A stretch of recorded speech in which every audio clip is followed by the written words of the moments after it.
China, Russia और शुमाली Korea Iran की मदद करेंगे और इसराइल का नामो निशान मिट जाएगा।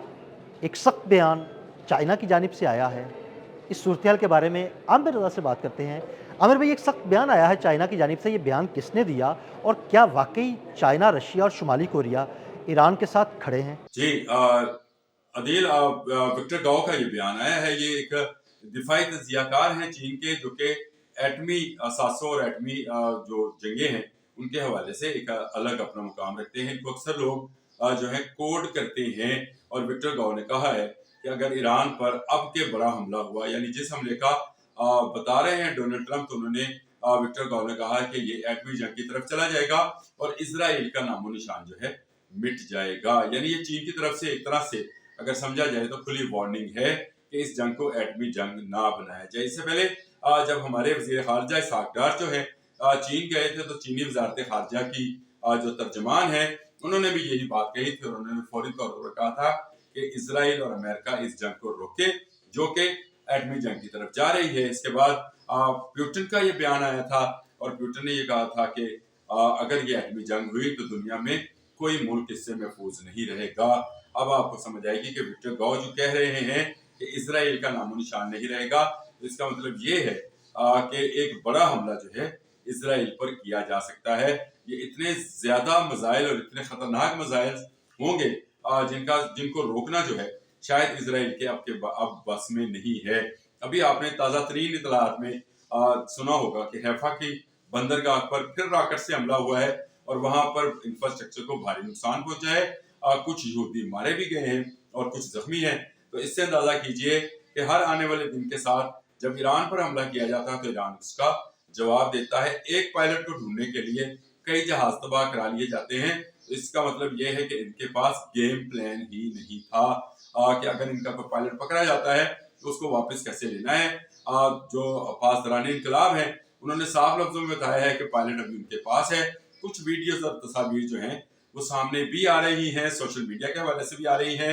एक बयान भी सामने आ रहा है जिस कर्नल की बाजियाबी की बात की जा रही है, उसका अपना बयान है, उससे इंटरव्यू लिया जा रहा है और इंटरव्यू लेने वाला जो है उसके लबो लहजे से नजर आता है कि वो फारसी या ईरानी है और ईरानी तर्ज तखातब में जो है वो अंग्रेजी बोल रहा है। जैसे हम पंजाबी में अंग्रेजी बोल रहे होते हैं या उर्दू में अंग्रेजी बोल रहे होते हैं, वैसे ही उसका तकल्लम जो है या उसका लहजा जो है वो अंग्रेजी का पर्शियन वाला है।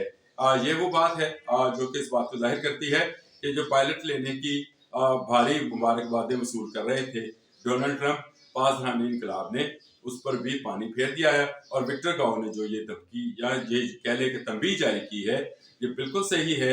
ये जो डेडलाइन दी गई है और कहा गया है कि इस डेडलाइन के बाद तमाम इंफ्रास्ट्रक्चर को तबाह किया जाएगा, जो बिजली पैदा करने वाले कारखाने हैं या पुल हैं या बड़ी तंसीबात हैं उनको खत्म किया जाएगा।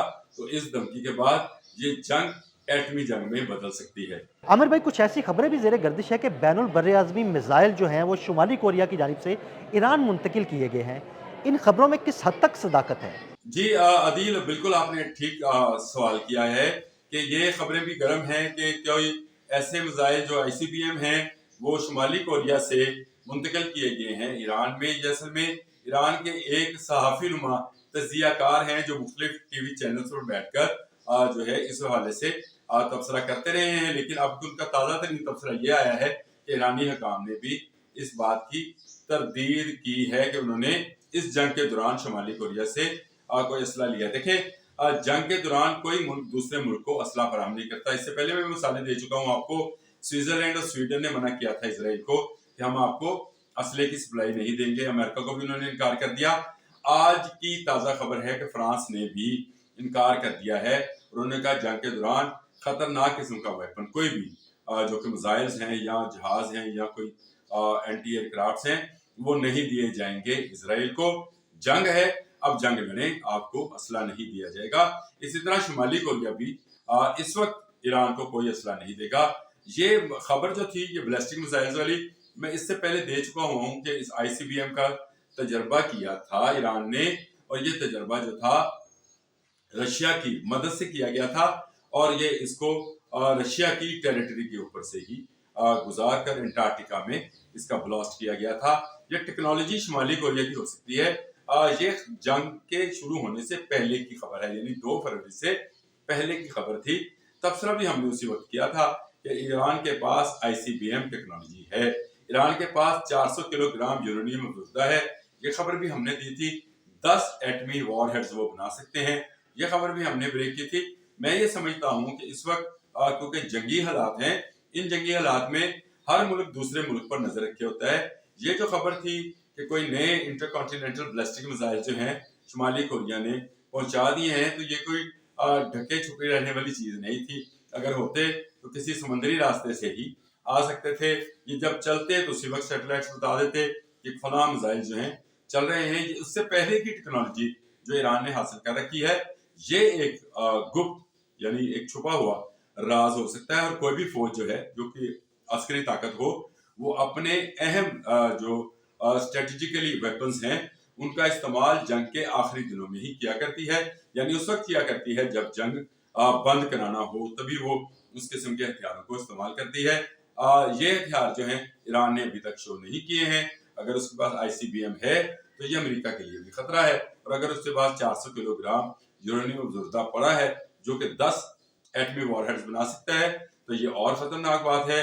विक्टर गाओ ने जो ये बात कही, इससे पहले चाइनी वजारत खारजा ये बात कह चुकी है, तो इसको हुकूमती मौक़िफ़ ही समझा जाए कि अगर इस जंग में अमेरिका कोई बड़ा हमला करता है तो उसका जवाब ईरान नहीं चीन भी देगा, और ये जंग प्यूटिन के मुताबिक एक एटमी जंग होगी जिसमें किसी का कुछ नहीं बचेगा। जी बहुत शुक्रिया आमिर भाई। जी बिल्कुल, आमिर रज़ा ने बड़ी तफसील के साथ आपको इस सारे मामले के बारे में बताया।